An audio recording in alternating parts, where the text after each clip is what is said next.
আসসালামু আলাইকুম। আশা করি আপনারা সবাই ভালো আছেন। তো এখানে দেখতেছেন যে কফির মেশিনটা এখানে মূলত আমরা কফি বানাই। তো এখানে ফিল্টার নাই। তো ফিল্টার কেনার জন্য এখন যামু এরকম ফিল্টার অরিজিনাল। তো যাওয়ার জন্য বের হইছি। বাইরে কিন্তু প্রচুর পরিমাণ রোদ। এখন ইশারার মধ্যে আছি। এখানে কিছুক্ষণ অপেক্ষা করলাম। অপেক্ষা করার পর তারপর হাঁটা দিলাম। হাঁটা দিয়ে কিছুক্ষণের মধ্যে চলে আসলাম এখন আমাদের সেই কাঙ্ক্ষিত সুপার মার্কেটে। কিন্তু সুপার মার্কেটে আসি দেখি এখানে আল হোসাইনের মধ্যে সেই ফিল্টারটা নাই। তারপর আরেকটা দোকানে গেলাম। সেখানে গিয়ে পাইছি।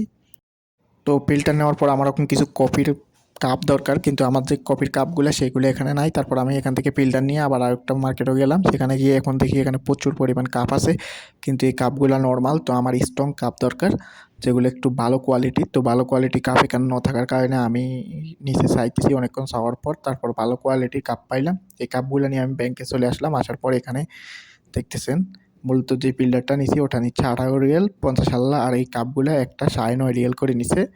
দেখেন এটা হচ্ছে কফির ফিল্টার। তো এখানে মূলত ২টা ফতুয়া হইছে। এই ফতুয়াটা আমি আমার বসকে দিতে হইব, ব্যাংকের মধ্যে জমা দিতে হইব, কারণ সৌদিরা ভাই বিশ্বাস করে না কয়টিয়া নিছে এই কারণে। তো এখানে আনি দিতে হইব, অবশ্যই আনি বসেরে দিলাম যে এখানে এত টাকা নিছে, এই আর কি। তো ফতুয়াটা আমার বসেরে জমা দিলাম। জমা দেওয়ার পরে এখানে দেখতেছেন যে বাইরে প্রচুর পরিমাণ গরম। আসলে আমারে পুরা ঘামাই দিছে। যদি বিশ্বাস করেন সৌদি আরবে এত পরিমাণ গরম পড়ে, সেটা যদি আপনি কখনো সৌদি আরব নাও আসেন তাহলে আপনাকে বিশ্বাস করাটা অসম্ভব। মানে আপনি বিশ্বাসই করতেন না যে এখানে এরকম পরিমাণ গরম পড়ে। তো দেখা হবে পরবর্তী ভিডিওতে। ভালো থাকবেন। আল্লাহ হাফেজ।